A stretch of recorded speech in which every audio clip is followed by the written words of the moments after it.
truc. C'est un côté un peu mystique du bout du monde. C'est pour ça d'ailleurs que genre, je pense que tous les milliardaires s'achètent leur maison à l'autre bout du monde. C'est genre last place, last call passenger. C'est la fin du monde, venez. Personne ne sait où c'est de toute façon. Ouais, donc je m'appelle Claire, je vis en Nouvelle-Zélande depuis bientôt 2 ans et je suis originaire de Fontainebleau en France. Donc je travaille ici dans les sales and marketing, dans le milieu de l'immobilier. Et à côté de ça, je tiens un blog de voyage sur les différents pays où je suis allée à travers mon tour du monde, mes différentes escapades. Et bien sûr sur mon expatriation en Nouvelle-Zélande. La première fois que je suis arrivée en Nouvelle-Zélande, c'était à l'occasion d'un tour du monde. Donc j'ai voyagé à travers le pays et ensuite je suis partie en Amérique du Sud. Et donc j'ai continué mon bout de chemin en Amérique du Sud, je suis rentrée en France et à l'époque j'avais rencontré mon copain qui était néo-zélandais et j'ai décidé de m'installer donc avec lui. J'ai trouvé assez rapidement un travail en 3 semaines, donc je me suis installée à Auckland et puis je suis restée depuis dans la Cité des Voiles.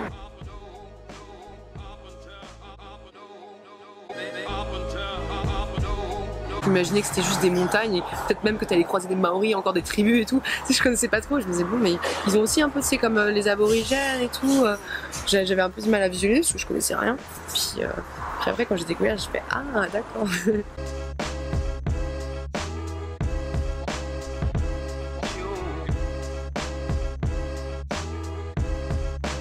Oui, je voulais m'expatrier, mais j'avais plus en tête la Chili et la Colombie.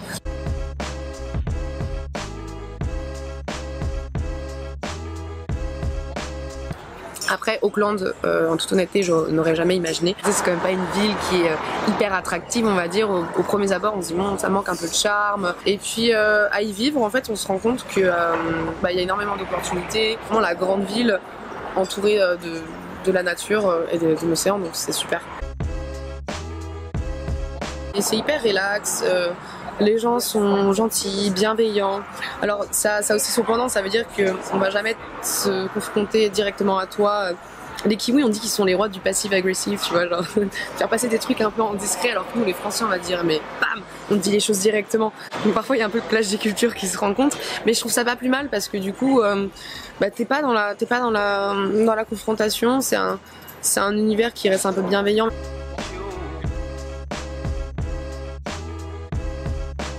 Je pense que de vivre sur une île, en fait, ça fait la différence. T'as toujours la nature près de toi, l'océan.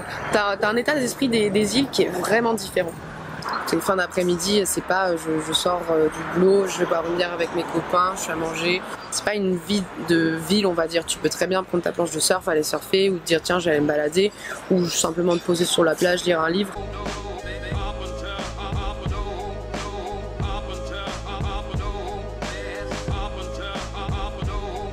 Je pense que la distance fait aussi que tu es dans cet univers si particulier, un peu préservé de tout.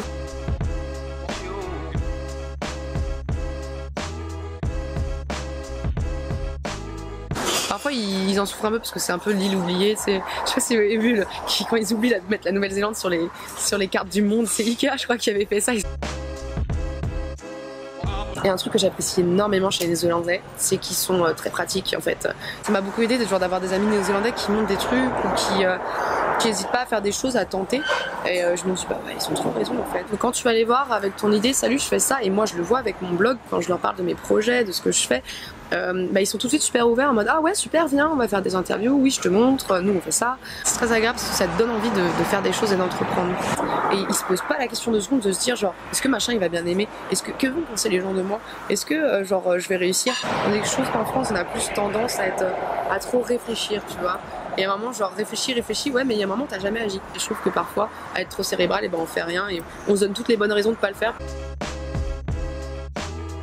Le cadre de vie qui est hyper agréable, et puis à Auckland il fait jamais très froid, tu vois, même là on va rentrer dans l'hiver bientôt, t'as une petite veste et tout, il fait doux, c'est une vie tranquille quoi, et ça je trouve que c'est quand même assez agréable de pas être stressé en permanence partout.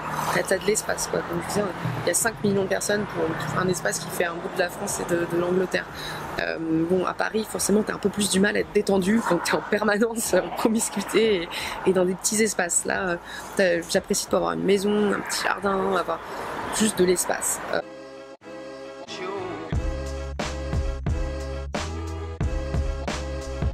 Et j'adore la gentillesse, l'ouverture des Néo-Zélandais. Et ils ont pas aussi cette hiérarchie aussi, ça, je trouve, de t'es qui toi? C'est quoi ton boulot? Ah ouais non mais c'était pas intéressant. Tu vois, on s'en fout que tu sois que tu ramasses les ordures ou que tu sois CEO ou que tu sois machin, ils ont ce côté on est tous des humains.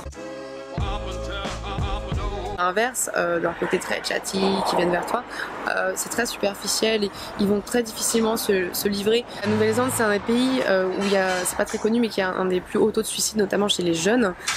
Bon, c'est aussi dû au passé de colonisation et ils commencent vraiment à s'ouvrir et à dire que c'est ok, tu vois, c'est pas parce que t'es genre le kiwi strongman qu'il faut pas en fait dévoiler tes sentiments, dire que ça va pas dans toi et au final tout intérioriser jusqu'à ce que mentalement ça n'aille plus bien. Et donc ça c'est quelque chose, pas que je leur reproche mais que je trouve un peu dommage, c'est qu'ils ont du mal à se livrer, tout comme à rentrer en conflit. Ça va toujours être oui mais non, mais tu vois, ça va jamais être très frontal.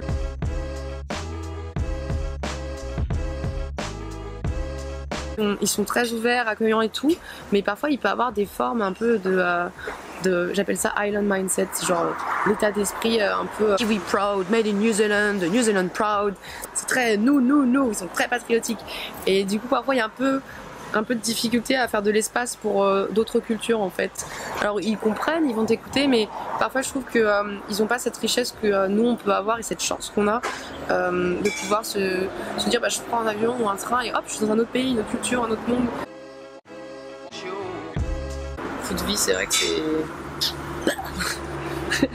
Je vivais et je travaillais à Paris, donc je pense que je suis habituée à prendre cher sur les loyers, à prendre cher sur les transports. Encore ça va, ici c'est très cher, mais la différence c'est que mes activités, j'ai des activités vachement plus saines déjà. Je vais à la salle de sport, je vais dans la nature, je vais me balader, je vais surfer, je vais faire des randonnées, je suis plus dehors et en fait c'est des activités qui te coûtent rien.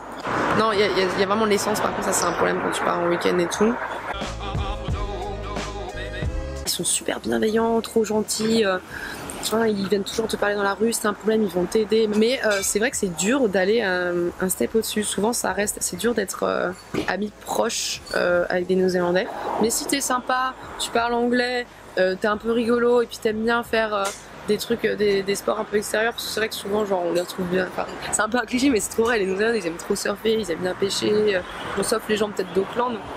Si t'aimes bien faire un peu genre d'activité et tout, tu peux partager plein de choses avec eux. Donc moi ouais, franchement je me trouve bien intégrée et je me rends compte que j'ai vraiment de la chance pouvoir compter sur des vrais amis néo-zélandais, des gens sur qui je sais c'est une amitié de toute une vie quoi. Je me vois bien y retourner mais plus tard pour m'installer durablement. Mais là j'ai un peu envie de découvrir d'autres choses.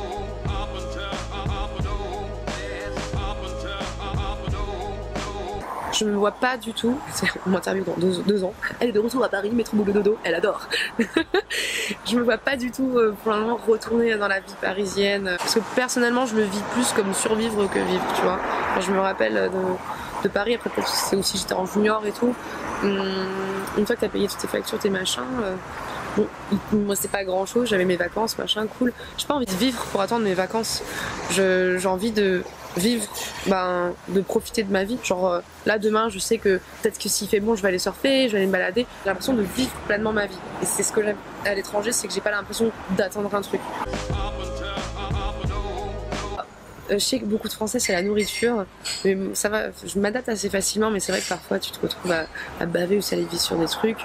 Si t'as un petit coup de blues, tu trouves toujours. Au pire tu vas en Nouvelle-Calédonie, c'est pas la même chose, mais bon si t'as envie de parler un peu français, tu vois, ou la Polynésie. Puis plus t'es à l'étranger et plus tu te rends compte qu'en fait il y a plein de choses qui te manquent de ta culture et que t'aimes et que t'as plaisir à retrouver. J'invite vraiment à n'importe qui en a marre de la France, qui en a ras-le-bol, qui veut se casser, de partir autre part en fait. Tu découvres avec des nouveaux yeux en fait ton pays quand tu reviens et j'apprécie d'autant plus la France quand j'y retourne. Bon, les Néo-Zélandais on est quand même assez similaires, je veux dire culturellement parlant, c'est pas, t'arrives pas en Asie ou en plein milieu en Inde quoi. Ce qui m'a vraiment, j'ai eu du temps à m'adapter. Ils sont sur la réserve en fait. J'avais du mal à comprendre un peu cette réserve ou cette manière de jamais rentrer en conflit ou te dire les choses.